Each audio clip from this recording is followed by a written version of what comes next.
Ellis. I'm with Occupy's Labor Solidarity Committee, and everybody in here, you have one of these. This is an announcement for the, on an assembly in the middle of April. It'll be a Sunday afternoon, April 15th, for the people who have run out of benefits. This is for the long-term unemployed.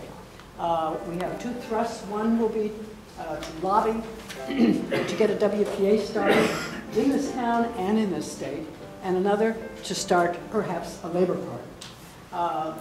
So if you need extra ones, I'll put some back here because you may have somebody who's in your family or friends who have been out of work for quite a long time.